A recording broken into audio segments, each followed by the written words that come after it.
자기인식을 향한 여정의 시작은 나 자신의 행동을 이해하는 것입니다.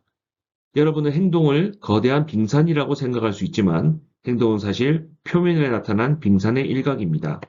우리의 행동 방식은 수많은 요소에 영향을 받을 수 있습니다.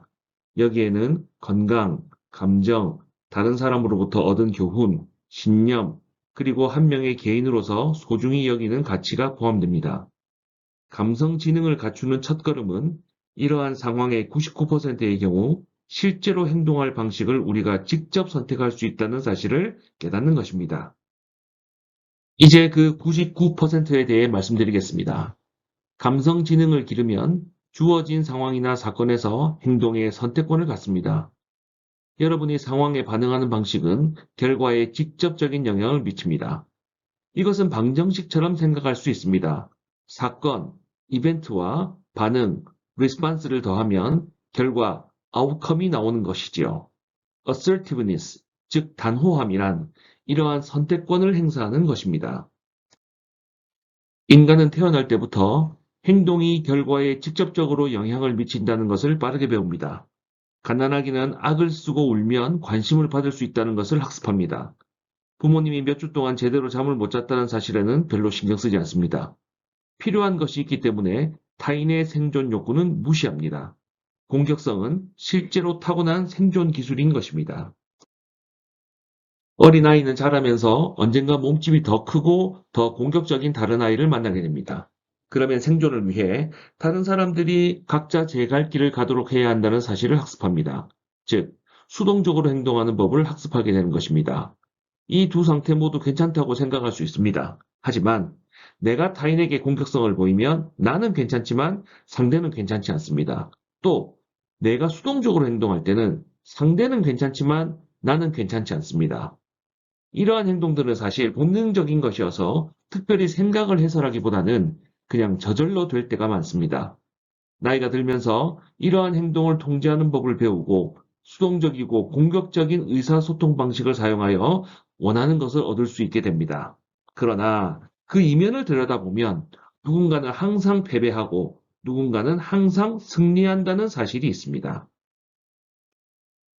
여기서 두뇌의 구성에 대해 생각해 볼 필요가 있습니다. 우리의 두뇌는 고대 동물의 두뇌와 현대적인 인간 두뇌의 두 부분으로 이루어져 있습니다. 우리가 곤경에 처하거나 공격을 당하고 있다고 느낄 때 신체는 이상한 반응을 보일 수 있습니다. 두뇌가 고대의 투쟁 도피 반응의 본능으로 돌아가는 것입니다. 우리는 적과 싸우거나 도망갈 수밖에 없습니다. 투쟁 도피 반응을 준비하기 위해 우리 몸은 불필요한 신체 부위에 혈액을 내보내지 않는데 여기에는 인간 두뇌도 포함됩니다. 오늘날 대부분의 싸움은 말로 이루어지지만 상대가 공격적이거나 조종하려는 태도를 보인다면 우리 몸에서는 투쟁 도피 반응이 나타납니다. 따라서 언어 능력을 담당하는 인간 두뇌 부분에 혈액이 공급되지 않아 말이 잘 나오지 않을 수 있는 것이죠. 수동적 행동의 또 다른 결과로 거래 스탬프가 있습니다. 우리가 타인의 욕구를 자신의 욕구보다 우선시할 때마다 또는 살면서 감정을 억누르고 물러서야 할 때마다 우리는 마음속에 스탬프를 하나씩 찍게 됩니다. 커피 쿠폰처럼 이런 스탬프가 어느 시점에 가득 차면 우리는 이를 소비합니다. 퇴근하고 와서 아이들에게 소리를 지르거나 개를 바릴로 차면서 소비하는 사람도 있고 몇 년 동안 스탬프를 모아서 더 폭력적인 행동에 사용하는 사람도 있습니다. 더 나은 방법이 필요합니다. 공격적인 행동은 즉각적인 결과를 얻지만 장기적인 죄책감으로 이어지고 관계를 손상시킬 수 있습니다. 인생 내내 공격적일 수 있는 사람은 없습니다.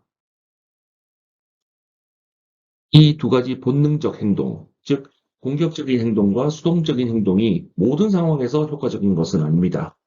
이러한 행동들은 잘 관리하면서 사용하지 않으면 스트레스가 많은 라이프 스타일로 이어질 수 있습니다. 단호함을 통해 더 나은 행동을 선택하고 투쟁 도피 반응을 방지할 수 있습니다.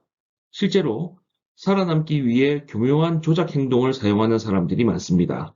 이들은 자신의 행동에 대해 생각하지도 않고 선택하지도 않습니다. 하지만 다른 방법이 있습니다. 본능적인 행동 외에 새로운 행동을 학습할 수 있는데 이것이 바로 단호함입니다. 단호함은 나도 괜찮고 상대도 괜찮은 상태로 볼 수 있습니다. 승패로 결과를 내는 대신 단호함을 통해 모두 승리하는 윈윈을 추구할 수 있습니다. 자, 이제 이 모든 내용을 괜찮음의 사부면으로 옮겨봅시다. 이 슬라이드에서는 세 가지 유형의 동작을 모두 볼 수 있습니다. 흥미롭게도 나도 괜찮지 않고 상대도 괜찮지 않은 영역이 있습니다. 이것은 실제로 우울증의 한 형태입니다. 임상적 우울증이 아니라 행동적 우울증입니다. 자기 자신도 좋아하지 않고 또 다른 사람들도 좋아하지 않는 사람들이 모여 불행 배틀이라는 게임을 하는 것입니다. 이 최악의 영역에서 벗어나는 길은 다시금 말씀드리지만 단호함입니다. 단호함은 학습된 기술입니다. 모든 상호작용에 참여하는 다른 사람들도 여러분처럼 욕구를 가지고 있다는 것을 인식하는 것입니다. 단호함이란 여러분이 느끼는 감정을 차분한 방식으로 표현하는 것입니다. 모든 단호한 사고방식의 근간은 기본적 인권에 관한 선언이며 더 단호하게 행동하기 위한 첫 단계는 개인적 가치관에 이 인권 선언 내용을 포함하는 것입니다. 각각 살펴보겠습니다. 여러분은 자신의 행동, 생각, 감정을 판단할 권리가 있습니다. 물론 여기에는 책임이 따릅니다. 여러분은 생각, 행동, 감정의 시작과 결과에 대한 책임이 있습니다. 여러분은 물론 실수할 권리가 있습니다. 하지만 조건이 있습니다. 실수로부터 배우고 똑같은 실수를 반복하지 않을 때만 성립합니다. 단호함이란 실수로부터 학습하는 것입니다. 여러분은 스스로 자신의 가치를 판단합니다. 여러분에게 가치를 더하는 요소를 스스로 결정하고 다른 사람들로부터 받은 피드백을 수용할지 여부를 선택합니다. 항상 피드백을 받지만 때로는 그 정보가 효과적인 형식이 아닐 때도 있다는 것을 기억하세요. 여러분의 선택에 대한 농담, 비꼬는 말, 오래 주시하는 행동 등은 모두 피드백에 해당하지만 이러한 피드백의 수용 여부는 선택할 수 있으며 그에 따른 결과를 받아들이는 것 또한 여러분의 선택사항입니다. 여러분께는 모르겠습니다 또는 이해가 안 돼요 라고 말할 권리가 있습니다. 모든 것을 알 수는 없지만 질문에 답할 수는 있는 것이죠. 여러분에게 질문할 권리가 없는 사람의 질문에 여러분께서 답변한 적이 있으신가요? 압박을 받는 상황 속에서 질문에 잘못 답변한 경험이 있으신가요? 그냥 모르겠습니다 라고 말하면 됩니다. 그렇게 해도 괜찮습니다. 여러분은 죄책감을 느끼지 않고 거절할 수 있는 권리가 있습니다. 우리 중 대부분은 어린 시절에 거절하거나 이유를 묻는 단계를 거치지만 성인이 된 이후에는 거절이 성가시다는 것을 깨닫기 때문에 거절하지 않는 경우가 많아집니다. 단호하게 행동하는 것은 말로 의사를 표시하는 것입니다.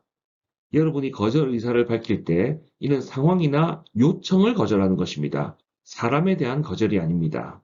즉, 다른 사람의 인격을 거절하는 것이 아니라 원하는 바에 대한 솔직한 의사 표현인 것입니다. 여러분은 원하는 것을 요구할 수 있는 권리가 있습니다. 예의 바른 방법으로 전달할 수도 있지만 원한다 라는 단어를 반드시 사용해야 합니다. 원하는 바가 있다면 표현하십시오. 이것이 바로 단호함입니다. 마지막으로 여러분은 각자의 행동을 선택하고 그 선택의 결과를 수용할 권리가 있습니다.